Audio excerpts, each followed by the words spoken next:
Rusame reader, Rusame, and today I will be reading to you from Beneath the Surface. But before we get into the chapter, I'm going to read the warnings. Depression, suicidal thoughts, suicide attempt, anorexia, bulimia, and vulgar language. Now, on to Chapter 7, Day 9. It was quiet for a long moment after Ivan spoke. I couldn't make eye contact with the older nation, so instead I looked to the side with my arms wrapped around my waist. I don't know why, but I kind of feel empty. Hero laid down next to me and licked my hand. Sweet Girl was trying to soothe me. A few tears ran down my face, and I felt him wipe them away with his hand, and his hand rested on my jaw for a moment. He tilted my head up to look at him from where he sat next to me on the bed. He was so soft about it. He wasn't forceful, so if I wanted to move my head again, I could. Soft amethyst eyes looked right into my watery sapphire blue. They weren't judgmental, but sorrowful. They traced my face as if they were finally seeing me for the first time. Frederica, why would you do this to yourself? He asked desperately. I didn't respond again, even though I felt something building in me. How long have you been doing this? How much do you weigh now? I'm down to about 106 pounds, I whispered. God, Frederica, 106 pounds. What made you do this to yourself? You want to know why I purge my stomach every night? I said harshly as anger started to fill me. He nodded. It's because of you and all the other nations, I snapped. He looked at me shocked, then guiltily as realization dawned on him. His hand dropped from my jaw and landed on his lap. I barely noticed as I felt all my anger, sadness, and hurt finally burst out. Every time I walked in to a meeting, it's like, look, the fat ass has arrived, or shut your mouth, stupid, or I can't believe you haven't died from a heart attack, Warda. Every time I'm near another nation, you guys always harass me and call me fat and bully me. I shouted at him, scaring the cats. Tears were running down my face, in thick, steady streams now. I got sick of all the bullying. I was tired of being known as the disgusting fat-ass nation who couldn't do anything right. I was tired of looking in the mirror and only seeing a fat slob. It only started out as a small diet, but when I wouldn't lose the weight fast enough, I started skipping a few meals. And then, after Maddie rejected me as his brother, I started throwing up too. I thought that maybe if I could be better, he would like me again. And it just got worse and worse, but I never lost all the fat. It was never good enough. I'm still the same worthless, stupid, ugly fat ass I was 5 years ago when I started the diet. I started to sob uncontrollably now. Look at you, crying in front of another nation. So pathetic. The other nations were right about you. You're nothing but a worthless, pathetic, fat-ass excuse for it. I felt Ivan kiss me, and in an instant, the voices stopped. For an instant, all the insults, anger, and sadness was gone. My eyes widened as his hands cupped my face, and he deepened the kiss. I stayed frozen for a second, leaning in. I closed my eyes and wrapped my arms around the taller nation's neck. It only lasted for a moment before he pulled back. I looked up at him with wide eyes, panting a little from my rant. Tears still fell from my face, just not as much as they had before. I am sorry that I was so forceful with the kiss. I could not sit here and listen till you badmouth yourself any longer. He looked me right in the eyes with the same intensity he had on the Ferris wheel. He wiped away the tear tracks with the back of his hand. Don't you ever listen to the other nations when they harass you. They are just jealous of you. You are beautiful and kind and gentle and smart. You are generous, strong, and always try to help others. There is not a single flaw on you. Knowing you think otherwise because of something I did. I'm sorry, Frederica. I am sorry I made you think that way of yourself. I didn't think you would take that much of my words or that they would have that much of an impact on you. He hugged me tightly to his chest, and I laid my head on his shoulders.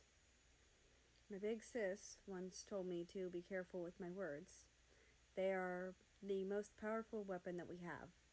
They can motivate people for good or evil.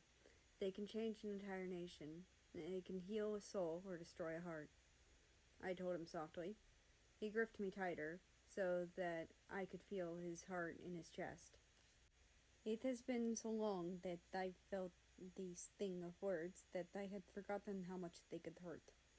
I had forgotten how much power they had.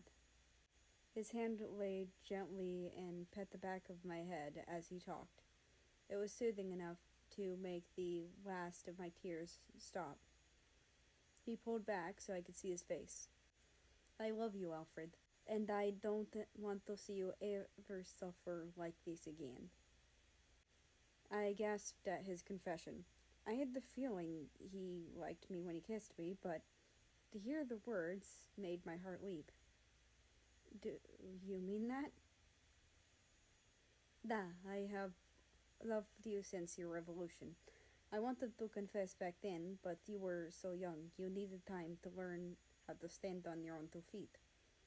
Then, when I went crazy, I hurt you. And when I finally got my mind back, I couldn't confess to you after that. You hated me, and I knew there was no way you would have accepted me. But I do love you, he said sincerely. He couldn't look me in the eyes, but I knew he meant every word. I love you too, I told him as happiness flooded my chest. He looked at me with a shocked face, and I kissed him. In a second, he was kissing me back. His arms were wrapped around my back to hold me close while mine were around his neck. This kiss lasted much longer than the first. I was sloppy since it was only my second kiss, but he was patient while I learned. We only broke apart for air. I looked at him and giggled. What? He asked, confused. God forbid we actually sit down and talk about something. We would have saved both of us a lot of pain and heartbreak if we had,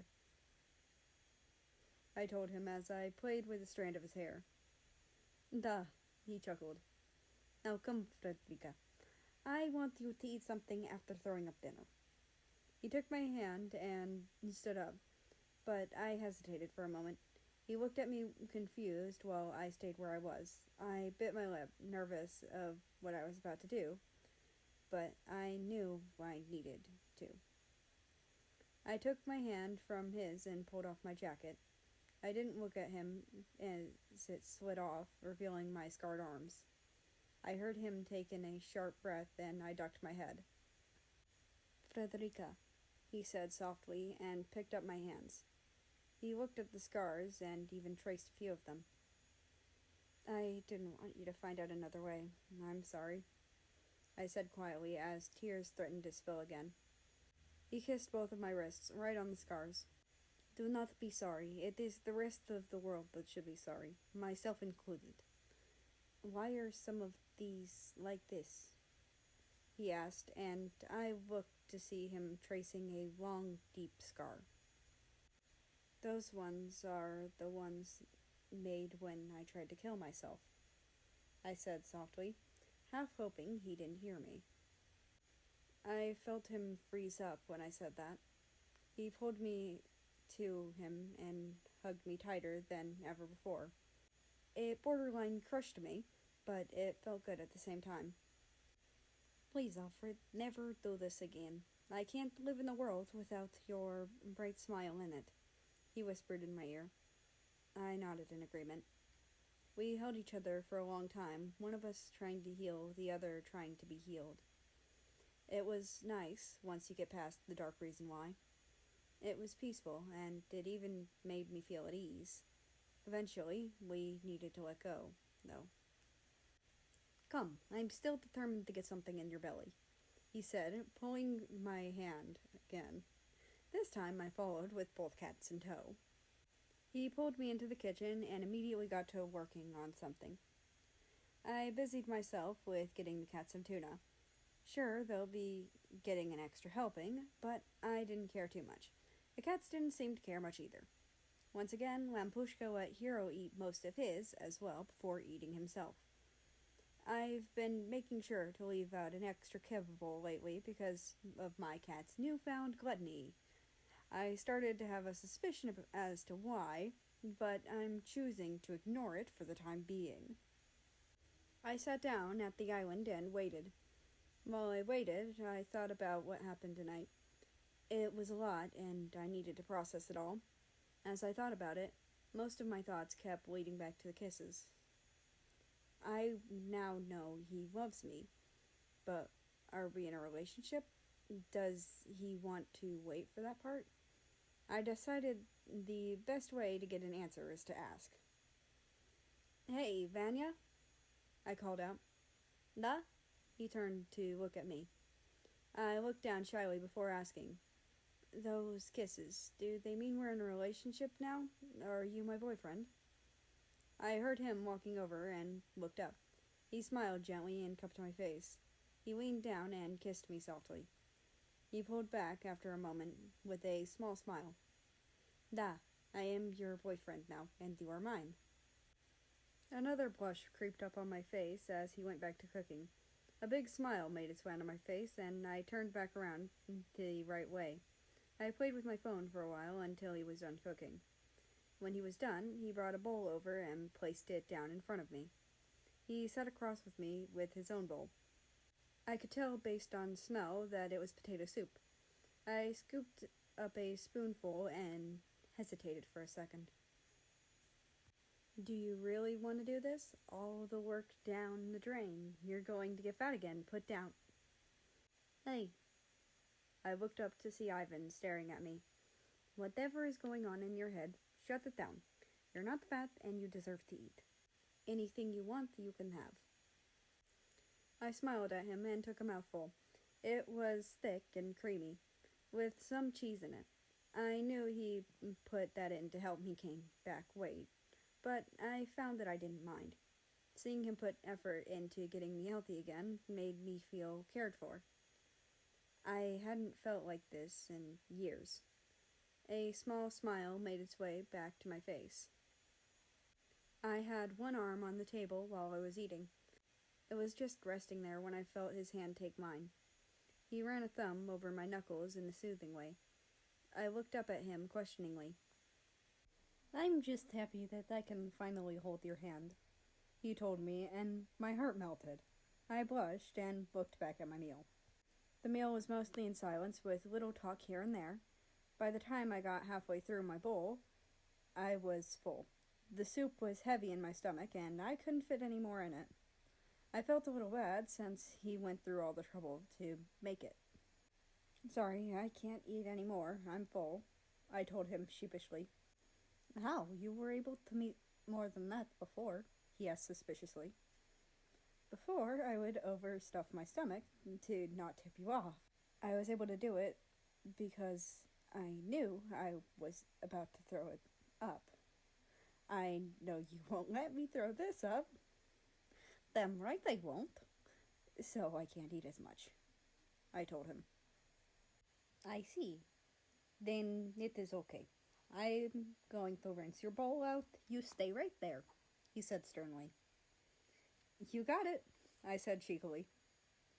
I wait for him to rinse out the bowl and put it in the dishwasher. When he was done, he came up to me and kinda stood there. Neither of us knew what to do. I looked at the clock and it said 2:03. Wow, it was late. It's gotten late, huh? I said lamely. No, we should go to bed, but I don't want you throwing up, he said. I could tell he was trying to find a solution. You could sleep with me tonight, if you want, I said with a big blush on my face. Are you sure, Frederica? I do not want to intrude on your space, he asked me. I smiled at his respect for me and my privacy. Yeah, I don't mind. I don't want to be alone tonight anyways, I said, holding my arm. I would actually enjoy it. Then let's go to bed. He took my hand and led me upstairs. We stopped by his room first so he could change. Stay right here for a moment, please. I nodded my head. It only took a minute for him to change into his pajama pants. I tried not to stare at his ripped abs and thick biceps, but I think he noticed. He smirked and flexed his arms a little bit. Not enough to be called out on, just enough for me to notice. I gave a small cough and we were off to my room. Could you stay out here for a moment? I asked him. He nodded and stayed put. I changed quickly into a light gray tank top and some loose shorts. I was too self-conscious to go shirtless like him.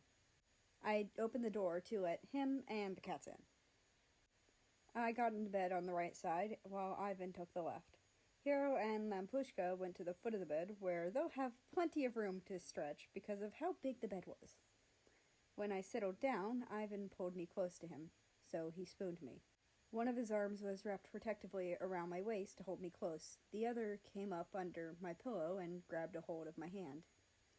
Then he tangled our legs together. I smiled and snuggled myself closer to him. He kissed my ear and settled back down. Within a moment, I was drifting off to a peaceful sleep. I didn't mind him bossing me around tonight, because I knew it was because he didn't want me to throw up what I ate. He was just trying to take care of me and make me healthy again, and I trust him. And that's the end of this chapter. It was actually a very fluffy chapter. I enjoyed it. Anyway, I'd like to invite you to join the Discord, which is linked down in the description below. That being said, I hope you have a nice rest of your day, night, or whatever it is for you. Just enjoy your time. And I will see you tomorrow.